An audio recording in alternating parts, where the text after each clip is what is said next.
Greetings, warriors. Alright, well, I'm using my laptop to make this video because the audio keeps cutting out on my cell phone when I try to make a video. I've never heard of that. I even looked on the internet and nobody else has had this problem. It's just me. Yeah, I'm a freak of nature. I'm cursed, I think. And I even downloaded another app for videos and it did the same thing. It's like, what?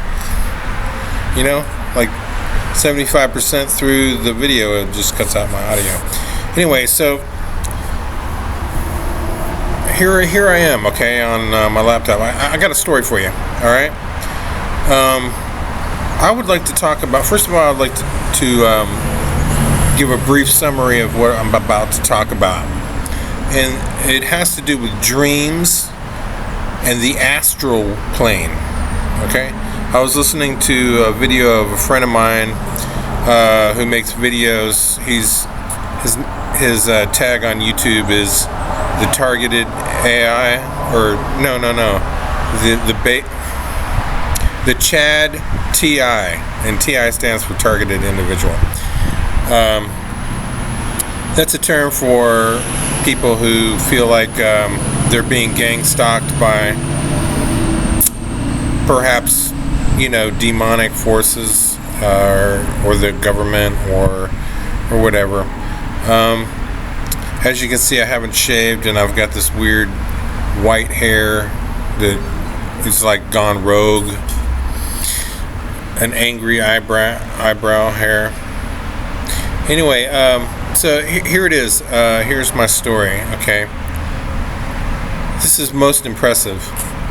And like I said, I should tell you briefly why I'm telling you the story before I tell it to you. Now, I once had this problem in the army with this guy who was out to get me. He was black and I said the N-word, and that was all it took, you know. From then on, he thought I was racist and he wanted to make my life a living hell. So, but all through my life, I've had problems with people like this who are just very judgmental.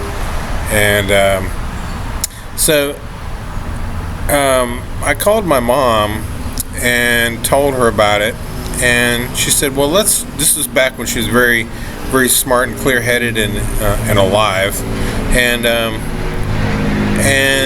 had a lot of insight. She taught me a lot. Even back before I believed in anything metaphysical, she taught me a lot about the metaphysical world and some of her powers and how she used them, because she would do some pretty weird stuff and amazing stuff.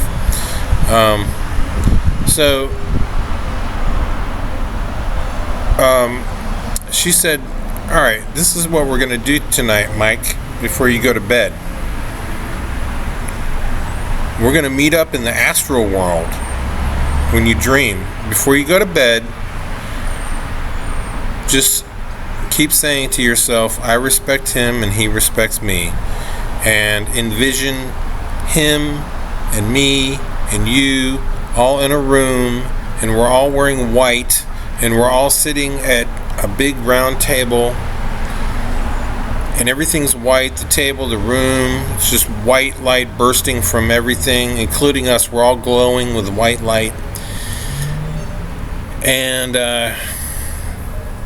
we're all wearing robes like judges, and we're all very important and ethereal and glowing with white light. And just keep saying to yourself, I respect him and he respects me, and I'll do the same. That's what she said. And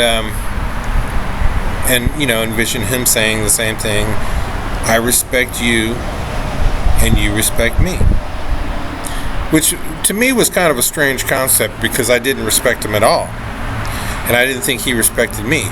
But this is the power of white magic, and this really worked, because she said by doing this, it's almost like white magic. It's more powerful than magic, really, because you're using something that's real, and you're using your power of visualization to make it happen, and you're doing it while you're dreaming.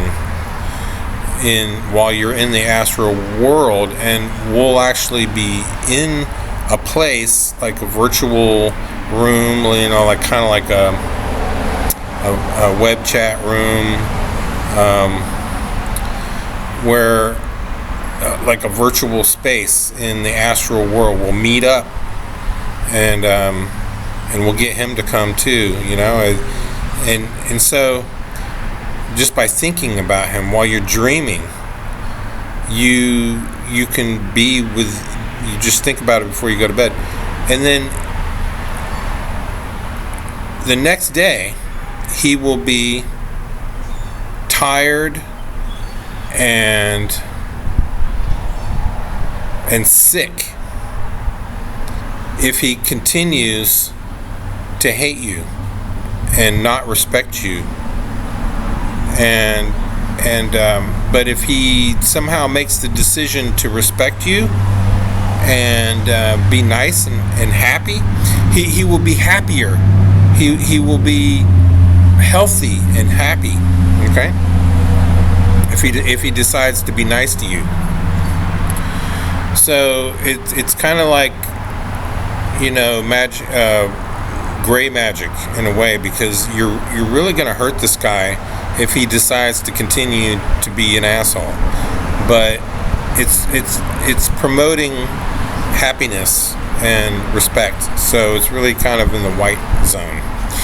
And so we did this. I went to bed, and right before I went to bed, I was, you know, I was kind of weary about this, but I gave it a try because she's my mom and I trusted her, and she took it seriously, and so we did it. I did it, and I thought, I envisioned us all in the white room and the robes and like judges sitting around a big white room table, and I kept saying, I respect him and he respects me. I respect him and he respects me. You know, at first I didn't believe it, but the more I said it, the more I kind of went with it. And so the next morning, we were in the Army, okay? And in the Army, you don't call in sick. You don't want to call in sick, because to call in sick, what you have to do is you have to get up even earlier than you normally do, which is like 6 in the morning, and go to the doctor, the Army doctor at the med clinic, and they're nasty motherfuckers. They are mean to you, and they treat you like shit, and it's even harder than to just go to work, because you got to get up earlier to do it. But the next day he called in sick, like he had no sickness or anything the day before, but all of a sudden he's sick as a dog the next morning. He didn't show up for work all day. He called in sick, went to sick call, as they say.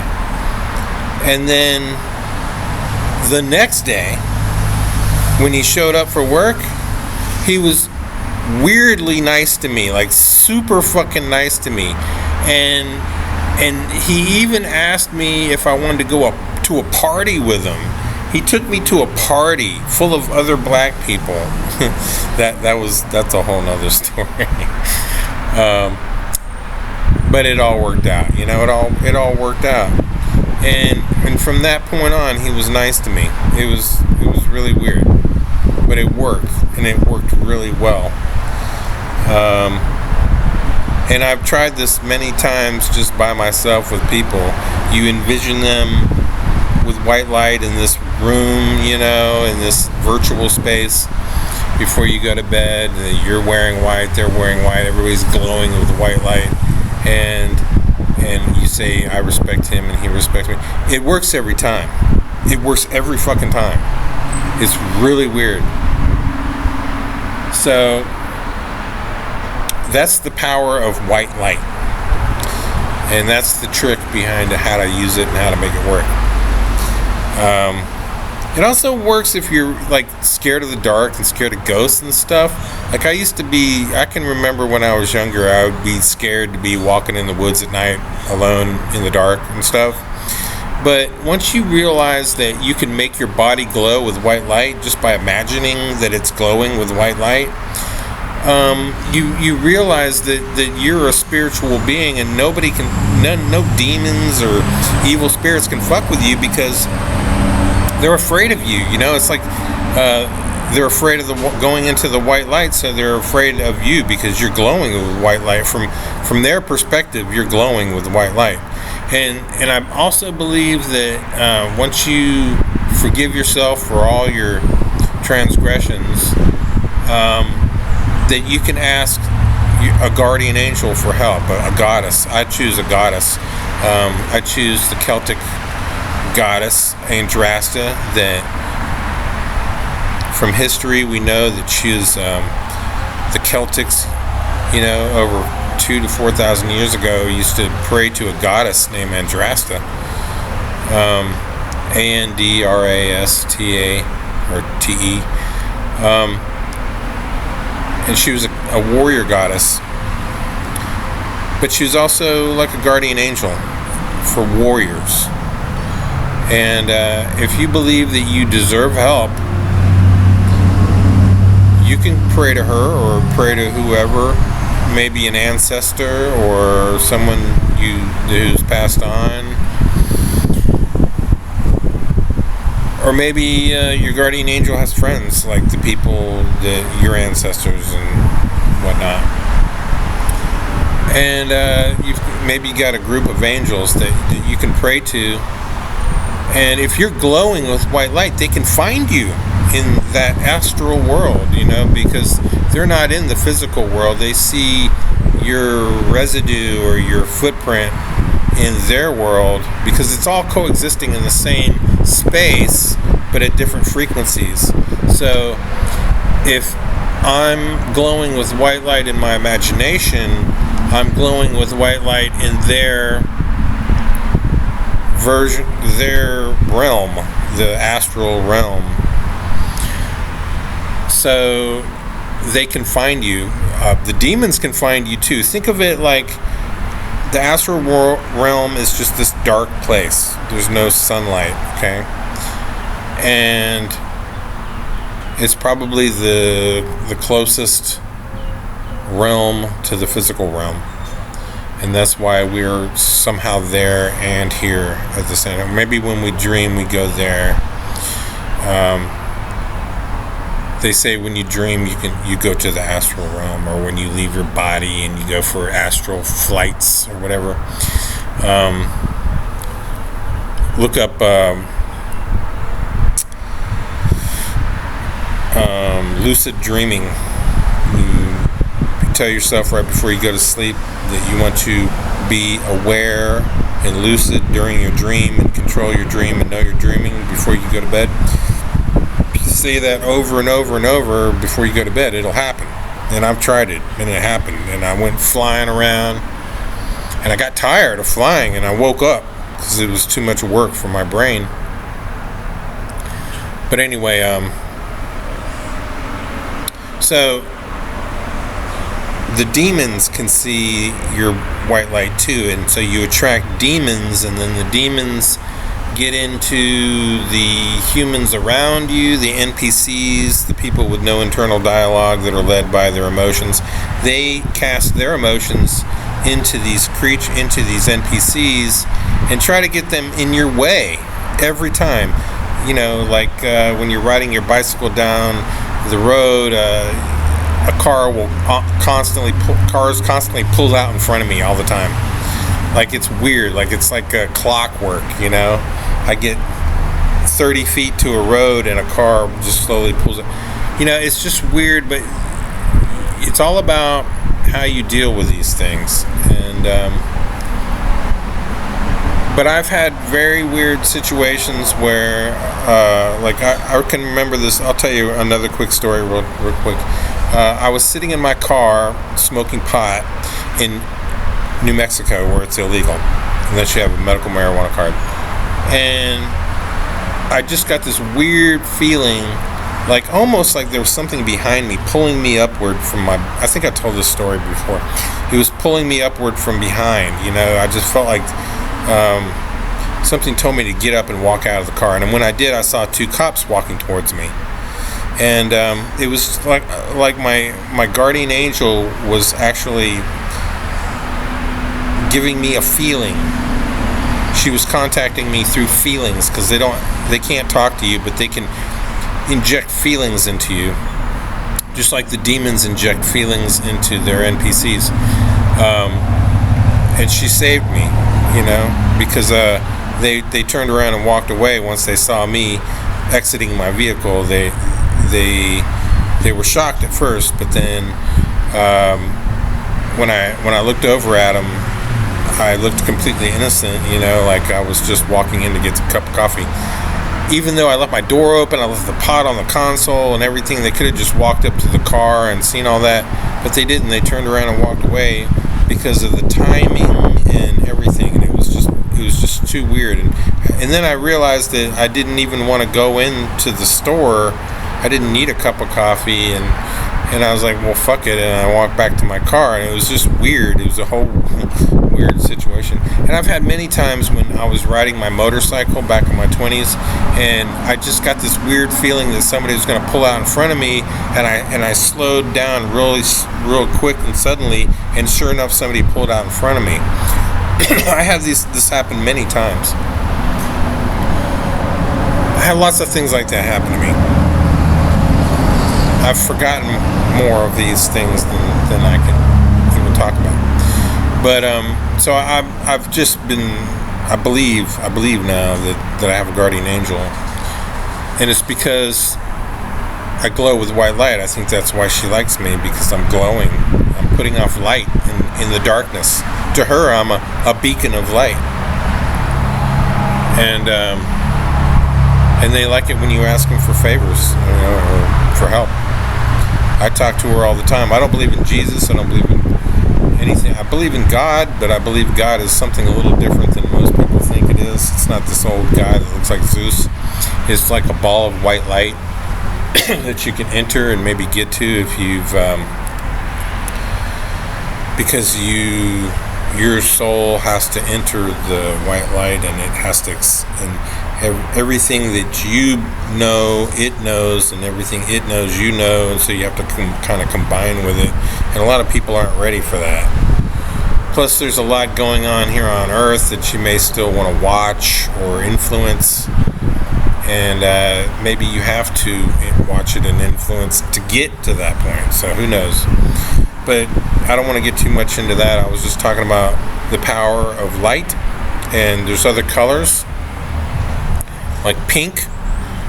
Pink is an interesting color because you can surround your body with a bubble, an imaginary pink bubble of light, and it won't let any of your energy out.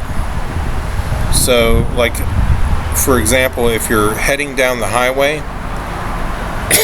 and you have no insurance or driver's license, and you're really paranoid about getting pulled over, usually cops can just sense that shit, because they're predatory animals, and they're led by demons, and the demons give them emotions and feelings about you, and so they'll just start following you, and they'll pull you over just for whatever they can think of, and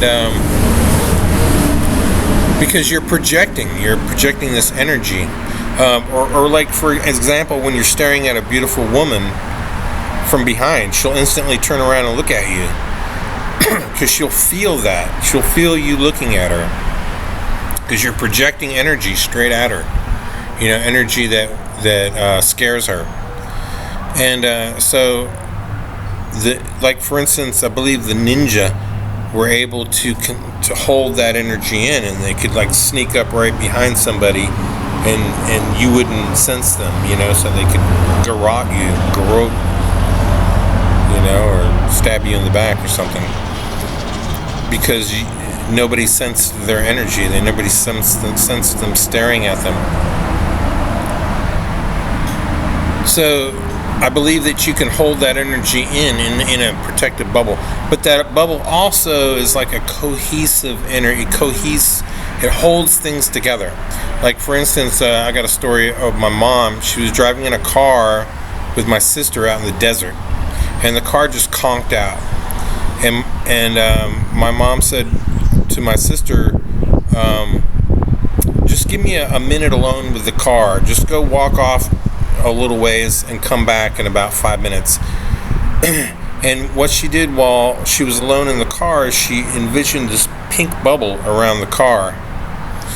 And then when my sister got back in the car, she turned it and cranked it up, and it started. And they drove as far as they could, and as soon as they got to a gas station, it conked out again and died right in the parking lot.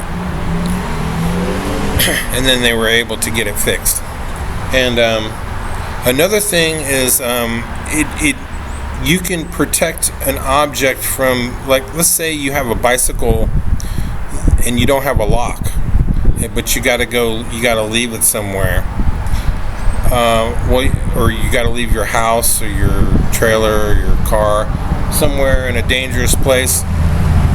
If you envision a pink bubble around it before you leave, as you're walking away and you're thinking about it, just think about it having a pink bubble around it. It will disappear. Like, people who would normally notice it and want to steal it won't even notice it. You know, it'll disappear in plain sight. Like, their mind won't even recognize it. And I've tried this on things, and they didn't get stolen or broken into, and it's weird. So anyway, the pink bubble can protect things from being seen, including you if you're in it, or another object. It can hold things together, like machines or your body or anything. It's cohesive energy. And then there's green light, and it's just like in Star Wars when Luke asked Yoda, what is the Force? He said, well, the Force is all around us. It's in the trees, it's in everything, and it surrounds us and it binds us together. And that's what the green light does. So let's say you've got a cut on your finger, or wherever your sickness is or pain, just focus on that pain. Focus on where it is. And imagine that tree over there, and something alive is best, okay? And imagine green light flowing, green energy flowing from that living thing or person or any animal or whatever, rock or crystal, anything, and just imagine the green energy flowing into that one little spot where you're hurt. And then that one little spot, your fingertip or whatever is hurt, glowing with green light. Personally, I use, because it's all visual, I remember watching Superman when I was a kid, the movie, the first one, and Clark Kent, before he realizes he's Superman, he goes to the barn, and he looks, and he's being called to these crystals, and he pulls back this tarp that his dad used to cover up these crystals that he found in his spaceship when he landed. And they're glowing with this beautiful green light, and I'll never forget how beautiful that looked. And I have this vision of those green crystals glowing, and so whenever I'm hurt, I envision that part of my body glowing green like those crystals. It's probably on YouTube. And that's it, the green light, the pink light, the white light. That's the only ones I really know about. You can probably look up the rest online. And the astral world and dreams, they're all connected.